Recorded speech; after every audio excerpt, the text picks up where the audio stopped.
Hi there. Welcome to Have It All. I am your host and the creator, Anna K. Morris, and I'm thrilled that you're here because if you are here, it means that you're interested in having it all, or maybe you're curious about what I and my guests have to say about having it all.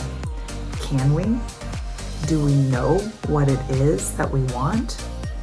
And once we get it, are we wise enough to know that we have it? And are we worthy enough to hold on to it?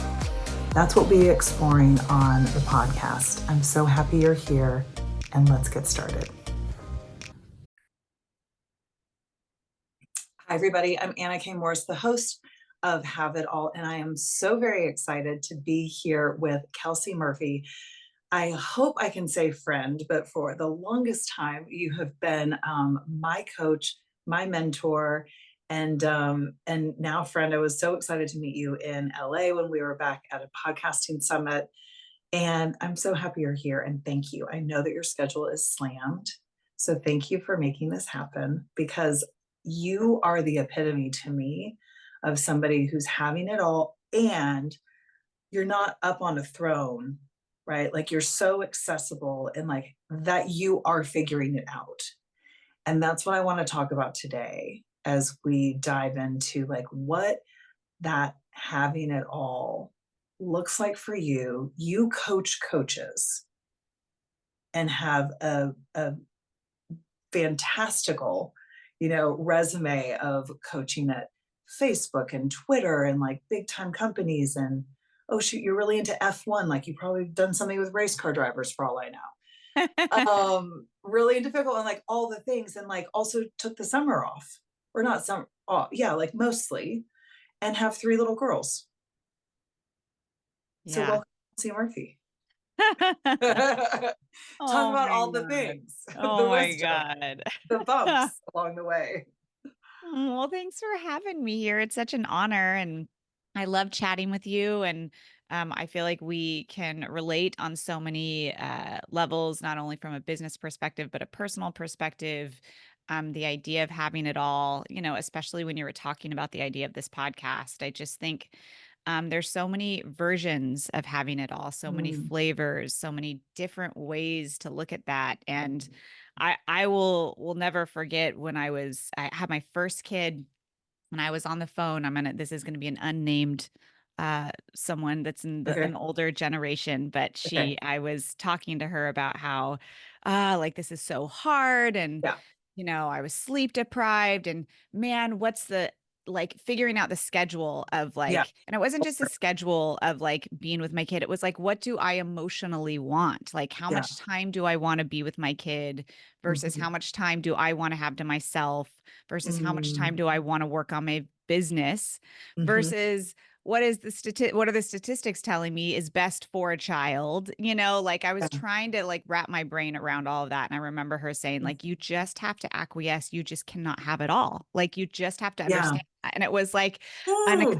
unacceptable. Like I was just like, oh, we're on different planets having this Yeah. conversation. Yeah. And Yeah. there are certain, I think, personalities that are like, oh, I refuse to accept that. Like, Yeah. and it's not that I want it all and I want it in a perfect bow and in the exact picture that I have planned for it, but the idea that I can't have like this incredible relationship with my daughter, an amazing schedule that's made of freaking dreams, a Mm. business that blows my mind off, a marriage that's more than I could like the fact that someone believes they can't have that for me is like, oh, this isn't even apples to apples. Mm. And so when you were Mhm. talking about this podcast, I thought like, wow, it's so great to be in a room and having a conversation with someone that is like we can have it all. And like what Mhm. that looks like for you may be very different for me, but it's also Mhm. why it's important for us to share what our version of having it all looks like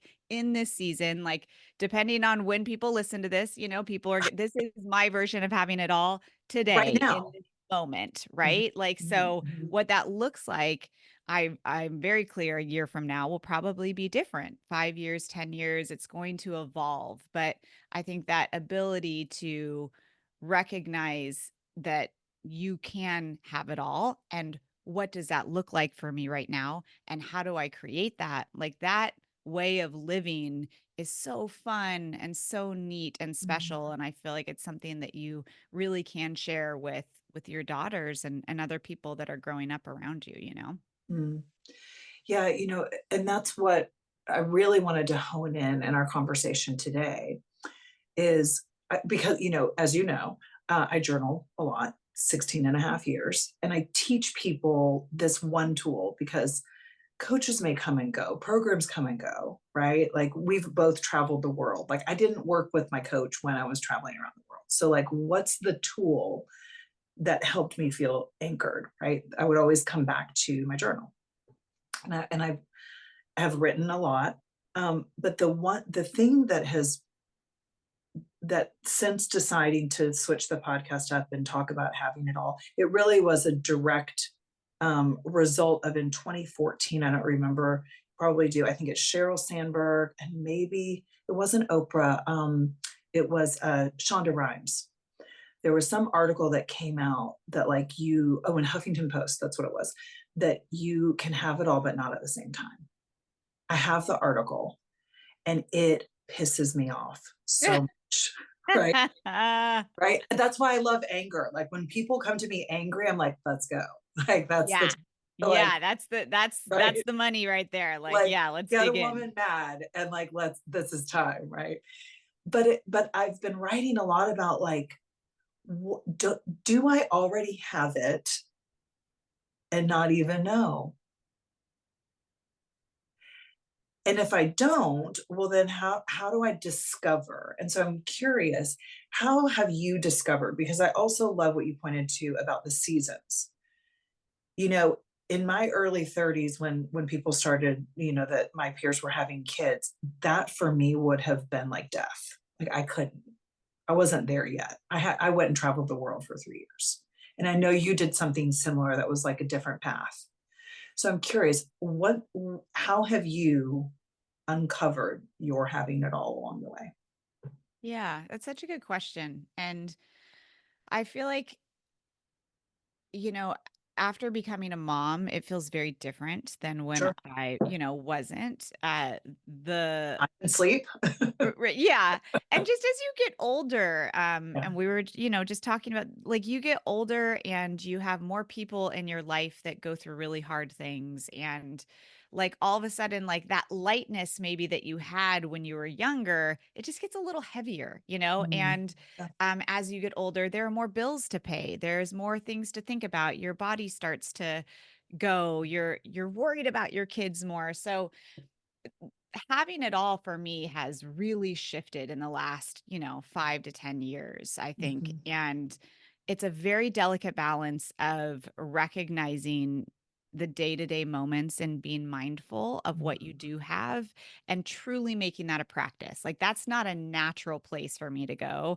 I'm a planner, I'm an achiever. I want to go go go. I want to problem solve. So for me to really relish in what I have created and what I have built and just what I have. Like that's a really tough skill. So I have to be really mindful of practicing. And a lot of that is journaling for me, right? Like mhm, every single night and pulling out my iPhone sometimes and just writing things down that I am so proud of, that I'm so grateful for, and forcing my brain to start to create mhm. those neural pathways where it's recognizing those things more automatically, right? Like Yeah. I'm way better at that now than I was 10 years ago, for sure, because of the practice of journaling and creating those neural pathways. But it's not my natural place, It's right? not So, fair. It's why I yeah, have to journal. People are like, "Oh, but it's already like that." I'm like, "Not for me. Like, it is not that way. I work every single day and again in the evening," right? Like ab- and then absolutely. I'm Like, let me look back at the day because I'm pretty sure it was great and I didn't notice. yes, Mhm, it's a daily practice, and like you're saying, not even just like a daily practice. Like I remember it's funny, like taking us back to like 2014-ish when a lot of mhm, those conversations were mhm, happening. Like it was mhm. big in like the Twitter, Yeah. Facebook-esque Was that when you world. were at Facebook and Twitter doing work? So a little bit later, but that like probably I would say oh my gosh, maybe around that time, 2017-ish, Mhm, mhm, probably in and out doing a lot of corporate work during those few years. But I remember listening to someone named Melissa Daimler, and she worked at Twitter, and she got up and she spoke about being mindful. And I started to go to a lot of mindfulness conferences, mhm. um, and she had said like her practice of checking in with herself of like, Mhm, am I there, am I mind being mindful of like all the things around me the day. She was like, every single time I went to the bathroom, she was like, every time mhm, I washed my hands, she was like, I'd wash my hands and I'd look at myself in the mirror, and I would just breathe and be like, are we here, are we seeing it, mhm, you know? mhm, mhm, And I was like, that practice has been life changing for me, because it's like mhm. every hour, whatever it is for you, like you momentary throughout the day, you check in, you keep rechecking Yeah. in, you keep like recentering and listening to your body and listening to that heartbeat. And again, I remind people like this is not a natural practice for me, like at all. This is Mm-mm. not something Yeah. like that I feel very rooted in. It's something that I have to constantly be working on. And so so it's a balance of that, the daily mindfulness, like you were saying, of Mhm, recognizing that like I have built a lot of the things that I only dreamed of, right? Like the mhm, mhm, moments with my daughters, like the marriage, the business that I love, mhm. that's, like all of these beautiful things. And at the same time, I do balance that out with looking into the future Yeah. and imagining what life will be like 3 years from now. I always am doing my 3-year manifesto, and Is I'm and 3 I'm years the one that you 3 look at? years is the sweet spot for me. So Okay. 3 years always is a sweet spot. When I go to like 5 or 10 years, it just seems like a different lifetime. It feels Yeah. so far away from me. It feels Right. like a pie in the sky dream. If Right. I go 1 year, it feels too close. Like 1 Okay. year from now, I don't Mhm. I don't get real dreamy of like what could I really accomplish. But the I 3 years for me is kind of a sweet spot. And I also remember like in 3 to 4 years, you can earn degrees. Like, you could get a Ooh. completely different degree in something, like, so Yeah, yeah, yeah. you really could move mountains in 3 years, I love right? And things yet, here. when You sold me on it. yeah. And yet when I start the practice of writing my 3-year manifesto, or thinking about it, I'll think, how old am I going to be 3 years from now? And that's where I Okay. start. I start with facts, right? Like, Okay. so I take my age and then I add 3 years. And then I take my mom's age and I add 3 years. And then I take my Mm. kids' age and I add 3 years. So Mhm. all of a sudden we're rooted in these really true facts of like, okay, you're going to be this age, but your kid, like McKenna's 8 right now, right? Like, so Mhm. 9, 10, 11, she's gonna be 11 years old. And I start Mhm. thinking, oh my gosh, she's gonna be 11 years old. What grade So is the she gonna middle be school, yeah, yeah, yeah. in? Mhm. Mhm. Yeah, like what kind of things is she gonna be in? And I have a 2-year-old, so she's gonna be 5. She's gonna be off in kindergarten. All of a sudden, I'm not gonna have any of these kids at home anymore. Like, Yeah. all of a sudden what it does two things. One, it starts to make me dream of like, what do you want life to be like then, right? Like, Mhm. what do you want day to day life? And usually it's small things. It's like, I want to be riding that e-bike that I've been eyeing, to drop them off at school. Like, it's usually kind of Yeah. smaller things that like Yeah. are like get me really excited.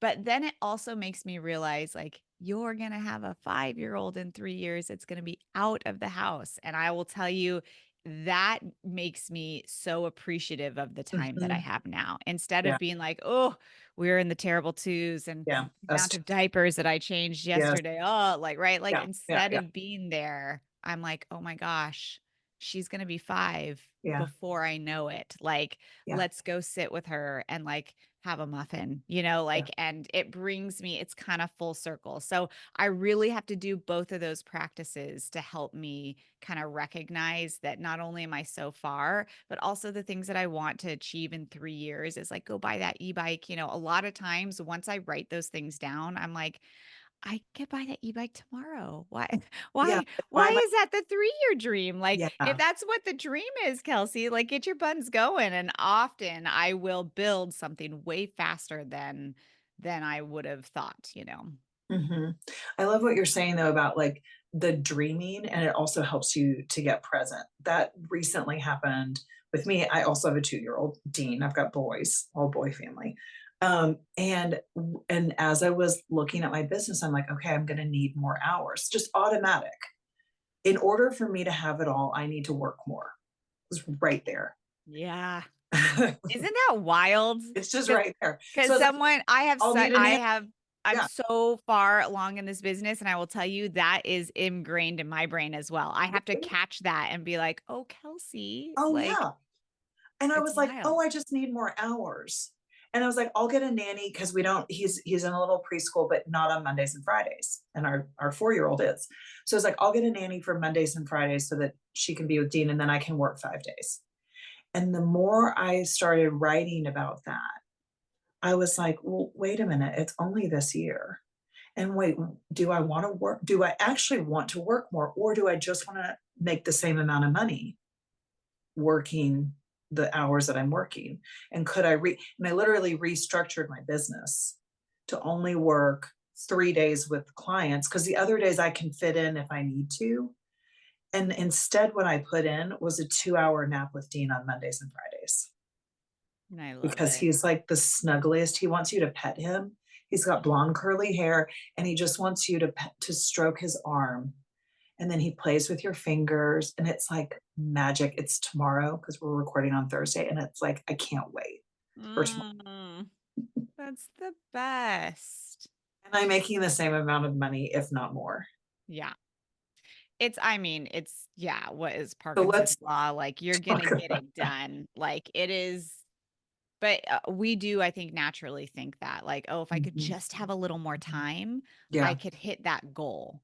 And yeah, it's like, you might still need more time, like, you might need to carve off time a Thursday night to have a work night and get something like, yeah, it's there might be a reality in that, but a lot of times if we like I don't work on Fridays. I only do calls 1 day a week, like we were talking about. I yeah, barely like I think I worked maybe like 2 to 3 hours a week during the summer, like on average, like I work like maybe 8 to 10 hours a week, like not very much at all. And like the business I have been able to create from that is bananas. Like it's crazy. And like, and no, it wasn't always like this. I will be very clear with people. I'm like, yeah. if I'm you like, are, everybody listening, like, we know yes, what if you're you, thinking. Go ahead. yes.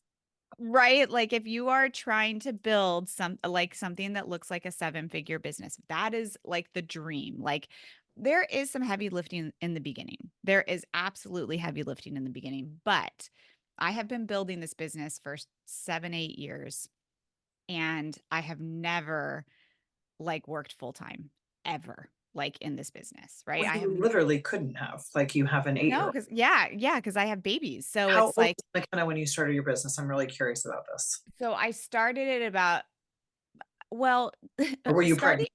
Be starting the real quick. business is relative because the business that I have now is so different than the business that I started with, right? I Right. started in one-on-one life coaching and really just taking one-on-one clients on. But I did that about a year before I got pregnant. Yeah. So I had started my one-on-one coaching, but I was kind of just doing it really for funsies. Like we didn't Yeah. have a mortgage, we didn't Yeah. have kids. Like it was really like oh, like I only need to make this minimum amount, right? And Mhm. then after I got pregnant, it was like, oh, okay, I need to build in money for maternity leave. I need to build in money for all this like retirement and all these things started to pop up where I was like, you have to triple that business, Kels. Like, and so, and I did, but it was a lot of work but I still refused to work full-time hours, even when I was pregnant, because I had come from advertising up in San Francisco and it was just such a grind. It was Such a such a work hard, play hard mentality that I was like, oh, I had so much PTSD from that. I was like, I can't like throw my whole body Mhm. and heart and soul into something for so many hours. So moving down to San Diego, it was also like a cultural thing down here in San Diego. Like if you're working past like 3 o'clock 3 o'clock, yeah. and it's like sunny out, they're like, what are you doing? Like they're, Mhm. it's That's not almost like why a you move shame. here. Yeah, Yeah, exactly. It's like a shame game. And you're just like, and at first coming from San Francisco, where it's just like hustle and bustle, I was like, dude, this is not my place. Like yeah, like these people are just like hanging too out on laid the back. beach. Mhm, And then Colin and I kind of found our sweet spot, like right in the middle. Like we really mhm, love cities and we love to jump up there and get a lot of that creative energy and some grit and some push and pull. But from a day-to-day standpoint, we really now have embraced and love this super, super relaxed, chill lifestyle, right? So it's like mhm, I'm never working past 2 o'clock ever. Like usually 1 o'clock is when I shut down. And we're just like, we both take the kids to school. We both drop them off. We both are hanging out together and then we're going and getting coffee afterwards. And it's like when I look at like my 3-year plan, like many, many eons ago of the dream, this was it, right? Like yeah, you're only literally in working so many it. hours, right? Not working on Fridays, only taking calls 1 day a week, having all of these morning and afternoon dates with my husband while the kids are at school. Like this was the dream, going and playing pickleball for 3 hours on Wednesdays and, having wine at lunch with my best friends on a Monday, like things like that were like, yeah, that's the dream. And I had no idea how to build it and make the kind of money that you could doing it until I started really leaning into coaching, and leaning Mhm, into the online business world and just starting to believe that like you can build it. Like you just have to be surrounded by other people that are building it. You've got to learn from them and not like kind of like you're saying, listen to those articles and other people that are saying that's so nice, but you're struggling because you're trying to create something that's not achievable. You can't have it all. And it was like, mhm, I'm not in the right group. And that's okay. Everybody's got to find their own path, but like I need to be with the people that actually do believe you can have it all and they are fighting to build that life mhm. and I feel like that's what we're doing. So for people that are listening, they're like, "Okay, well, that is the dream. That is what I want." W How did you find that community? I know that it's not overnight, right? Yeah. And I think first So, and foremost, we have to recognize that, like, oh, part of it is, like, the company I'm keeping yep. might need to change, and that can be really hard and uncomfortable. And Yeah. right? So how did you go about, like, finding the people that thought like you? Yeah. So, I mean, I grew up like not a super trusting person. Like, I Mhm. think a lot of us have had this experience. We have some baggage and it makes us a little bit less trusting. I Sure. didn't like, I saw the online business world and was like, there's got to be some skeletons in those closets. Like, I don't know that they're really doing what they're doing. And so, when I do like get involved with people, like I do a lot of coaching for Marie Forleo or Kathy Heller and people like that. When I get involved with them, it's so important to me that I kind of see the skeletons in their closet, right? That I Mhm. know who they are like deeply inside and out. And I remember when Marie first called me to come and to coach some of her B schoolers and I went in and I did some coaching for her for a year. I remember thinking like I got to see the inside of this business. Like Yeah, I got to like because it seemed so well run. She was so lovely. All the people she hired were so lovely and lovely but also spicy. Like she yeah, was absolutely herself. Like she yeah, would be like F this guys, we're not doing this anymore. We're shifting this up like internally at internal meetings. And I would sure. watch this and I would be like okay, I need to really see what's happening like behind the scenes. And so I realized at that point what was going to be really important for me was to be involved with other women that had similar business models that I really gravitated towards, had similar personalities or lifestyles that I really loved. And to see the inner workings of that, to not just be like, follow it, just like by taking a program of theirs. It was like, no, how can I get so close to you that I can truly know you, see you, and understand your business? Because if Mm, I'm just involved with someone on a surface level, not only do I not enjoy that, but I also don't feel like I'm getting the true education that I need on where I want to go. So I just am not someone that can do things lightly. It's like if I want to work on my marriage, I'm like, give me the best marriage therapist out there and let's meet every week and give me the 17 books I should read, right? I'm just like, I want to know and I have to go 7 layers deeper. I'm not satisfied at like 2 layers deep. And so when I mm, wanted to build this quote unquote online business, that's kind of what I did is I got like as close to Marie as I could. I got as close to Kathy Heller as I could. And those I say those two names because I have so much love for those two people. The skeletons in their closet were few and far between, and they were so open yeah, about their faults and their strengths and of them and their business, yeah, and like this is what we need to work on. This is what we're yeah. good at. And so for like I mean, my suggestion for people is to find the people that you really resonate with and connect as deeply with them as you possibly can. Go Mhm, see them speak. Yes, watch them, follow them on Instagram, go see them speak, join their programs for sure. At a baseline, though, at a baseline, try to find out the people that you really think if you only learn from one person, if you only had one mentor mhm, that really taught you the ropes from an emotional and a personal standpoint and also a business standpoint, that's all you need. You don't need 17 people to be showing you the ropes. It's actually mhm, probably going to be worse if you have that many people.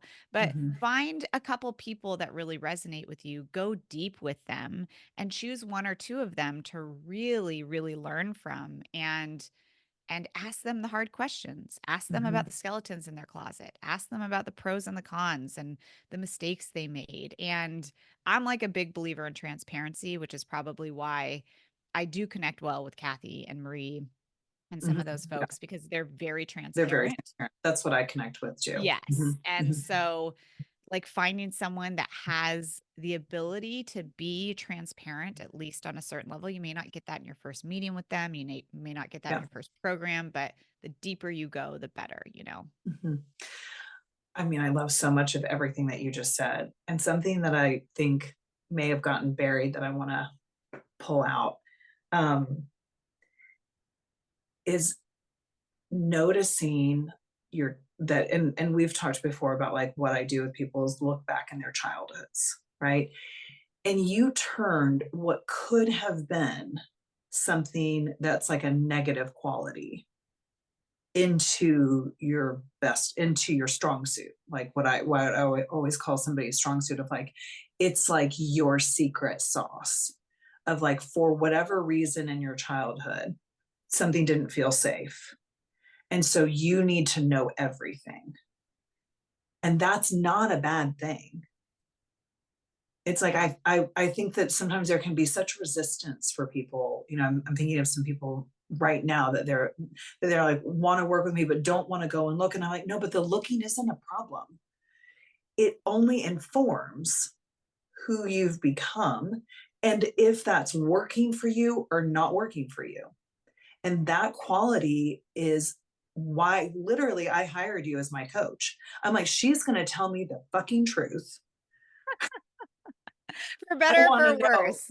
I was like, Sometimes I'm like, please, everybody, like listen to this take it with a grain of salt, but here's the honest no, truth. but like it feels really good to be transparent because I'm the same way. Like I don't, when people are like, oh, my life is so good. Like I've had friendships end because I'm like, I just don't buy it. I don't know what to tell you. Like I can't, I just don't think so. I'm sorry. You're like, I need more. I Need need more. more. Like surely it's messy. Like, cause then I don't feel seen. Like if you're not a mess, then what am I doing Yeah. over here? Uh, So I love that you took this thing, right? This quality that you had, and you just made it like this really. We were talking yesterday in our coaching call about like the heart of your business. yeah. Like Yeah. really, when I think of you and your business, I'm like, oh, well, there's the heart of Kelsey's business. Is like full transparency, like Yeah. a healthy amount of like, let's talk about the moon, and also let's talk about the numbers. Where's the Right. spreadsheet? Yeah. Have you done your USP 17 times? Are you narrow enough in your message? It's so true. It's so true. And I think that that's gonna repel some people and it's gonna bring your Good. people in, you know? Yeah, like that's I mean, at the end of the day, and you wanna love the people that find their people, right? Like, but I thought for a while I was an oversharer. I was like, that's my thing Oh is I'm an no. oversharer. And yeah, what I realized I mean, was like me too, for sure. yeah, I mean, it's like I still am an oversharer, but like I would say that it comes from this high value of transparency. And like Mm, when I think about transparency, I think how much could I help the world and women in the world yes. if I was more transparent with not only what I'm going through, but like the numbers in my business and like Yeah. things that we're so scared to be transparent about. And I'm always reflecting on that with such curiosity. And a lot of times we reflect on ourselves and there's a lot of shame there. Yeah. And this, for whatever reason, is just there's a true curiosity of like, oh, wow, you're not being as transparent there, Kelsey. What's going on? Like what wow, like there's something there that makes you feel scared, or that maybe it's been built in society this way, or maybe it's this person that doesn't feel safe, or but it's always interesting to me to when I feel like slightly out of alignment with that value of transparency, because when I am in full alignment with it with my clients, with my friends, with my husband, it's like I couldn't feel more at home in who I am than Mhm. anything else, you know. Mhm. And I think, yeah, and I know we need to wrap it up. Um, I really think that the older we get, the having it all, like we might have less, but it feels like all, because it's about, you just hit on it. It's about the alignment. Yeah. Yeah. Like your alignment is like 3 hours of pickleball right now, Right now. Yep. right now. Like somebody asked me earlier today, like, oh, is that your forever home? I'm like, whoa, lady. Like, no, not forever. I call Derek my current husband. Yeah. Yeah. We're always working on things. Yes. And I Mhm. think like not going to and just feeling into the, like, what's your alignment right now? Yes. Yeah. That's I think beautiful. of you like washing your hands in the mirror and like that check Yeah. in. Yes. Yeah. We're here. Yeah. Yeah. Okay. So just to wrap it up, do you think we can have it all? Absolutely. Absolutely, I do. Yep. And it's funny because I'm scared to say that, which I is why know. I love the name of this podcast, because it's so unseemingly terrifying, I right? It's know. Even so when I ask the question, I'm like, my heart is racing right now. And I'm like getting right? sweaty. And I'm like, what's the name of the Yes. podcast? I can't even ask the question, but I'm like, what's she gonna Yeah. say? I think you're gonna say yes, but like maybe not. And I can't wait to have somebody tell me no on the show one day. Right? I mean, it's gonna happen. Ooh. And you gotta allow it, bless and release, you know, like, but yes, I do believe you can have it all. And defining what having it all looks like for you could be one of the most special things that you do. And surrounding yourself with other people that believe not only they can have it all, but maybe they already do have it all. Mm, I love that. Thank you so much. You're welcome. Thanks for having me. Absolutely, absolutely a pleasure. Everybody, you can find Kelsey Murphy on kelseymurphy.com. And I think you're probably Kelsey Murphy on all the things All the things. because I know Yeah, you like consistency. So it's all going to be there's absolutely. nothing Yeah. weird, and the picture's probably the same. And you can find her on LinkedIn, like all the things. Yep. You got it. Okay, so go find Kelsey Murphy. She is always doing such fun like summits and the stuff that you offer that's just like for free for people to dive in with you is so amazing. And then you'll probably end up in a mastermind like I did because I just couldn't get enough. So I'm really grateful to you. Thank you. Well, thanks for having me. Okay, I'll see you guys on the next show. Bye.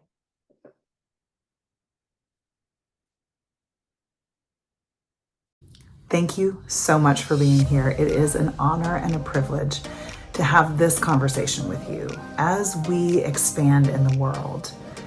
What is it that we want? Do we believe that we can have it all? I hope this episode gave you some insights and some things to think about, and most importantly, some actions to go and take in your own life. If one of those actions is reaching out to me, I'm so thrilled and honored. You can always find me on my website, annakmorris.com, and you can always send me an email, hello@annakmorris.com. DM, texting, if you have my number, any of that is great too, and I would love to be in touch with you and help you have it all. I love you, and thank you so much for being here.